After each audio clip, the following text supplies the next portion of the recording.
Hi, everybody. Welcome. It's Ross Cook at Ross Cook Balancing. I'd like to start tonight by saying congratulations to the Texas A&M Commerce football team, all the alumni, all the former athletes, all the people in all the teachers that have graduated from that schools, the principals all over Texas that have done it, everybody currently working there, the fundraising and publicity departments and the athletic administration, as well as the university on a whole. Congratulations. They are in the NC2A Division II National Championships to be played in Kansas City on December 16th. Congratulations. Nice honor and way to go. Go all the way, all right? Super job. Tonight we want to talk about De-catastrophizing yourself, and that comes from a brilliant book, and we'll get more to that in just a moment. But we also want to talk about getting to an island that is the island and that is built entirely of the greatest emotional experiences you've ever had in your life. Often in our life, when something happens and it's good, we assume because we're good and we work hard, we therefore say, hey, it's naturally good, and it hits us, that event happens, it goes by us like Teflon. I'm this person, I'm from this family, therefore I win. And it gets almost no energy at all. So what happens is when you would then attempt to replicate an event, your being doesn't know how to find that home address of all that greatness and that flow, because they're isolated, because we didn't take time to honor them and focus on them at a great deal. So that's a challenge. So go back and think of the most wonderful things that have happened. I have balances in our practice where we say, what are the 3 or 4 most beautiful feelings you have in your world? Now let's build those up and put a lot of encodes around them.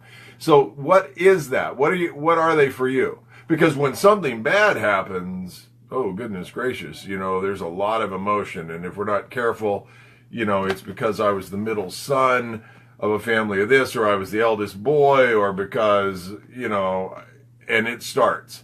And it goes back to a bunch of historic programs. So when the universe comes by you and says, how are you today? And then an event happens and we go to get in the world of attraction, right?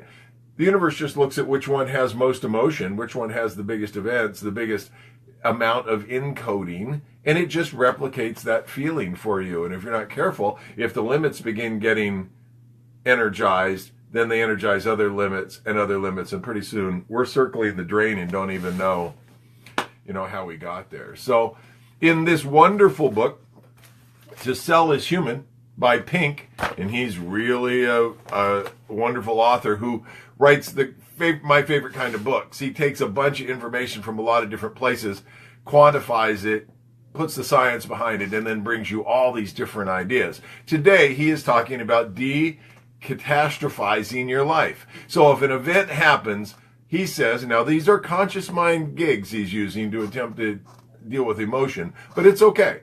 Yeah, it's important to feed your conscious mind also. He says, number 1, is it permanent? Number 2, is it pervasive? Number 3, is it personal? So is it permanent? I did a presentation and it didn't go well and I start to cycle down. Is it permanent? Have I lost all my skill? I will never have any more skill. I'm done and I'm empty of skill, and is it permanent? And it will never, ever, is it permanent? Okay? Big deal. Is it pervasive? Someone didn't buy today, but does that mean everybody in the industry didn't buy today? Or is it that pervasive? Is it that big? Or is it a single event? It's a single event, probably. Just one event. And is it personal? That guy, that person didn't do what I thought was going to happen because they hate me, or my presentation was bad, or the group dynamic in my presentation wasn't good. Well, is it really personal? Is it really personal? Could you improve your presentation? Probably. And did that person lay awake hating you and that's why they didn't do it? No. That's not what it is. So the opposite side of permanent, pervasive, and personal is it temporary, is it specific, and is it external? And you can hold on to temporary, specific, and external in attempting to de-catastrophize yourself. Okay? Those two things. Begin to build. You know, I think about my children's voices. I think about my son Alex and my daughter Megan, and I think of their names, and I just feel their name. And I have times in my life when I just hear them laughing or hear them, and I just am filled with joy and connection and love. And I build an island out of that. So if I'm going in neutral someday, or if something looks like it's going to tip and I don't want it to spin, I go there. And instantly I can recover. If you need to do it consciously, make it temporary, make it specific, make it external. Read good books, feed your mind with super stuff. Daniel H. Pink, he also has Drive, which is a wonderful book too.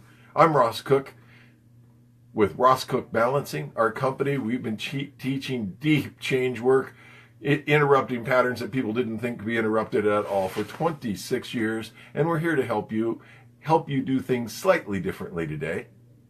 Make comments, drop some likes in here. Hey, next week our big website's going to roll out, and we're so excited about that. Brand new website with all these things, big blogs, ways to talk back and forth, a bunch of videos for you. We're really stoked about the whole thing. I'm Ross, Center for Balance, Effective Communication, Ross of Ross Cook Balancing. I'll talk to you again tomorrow. And until then, hey, think good thoughts for the Lions next weekend, and Jomo.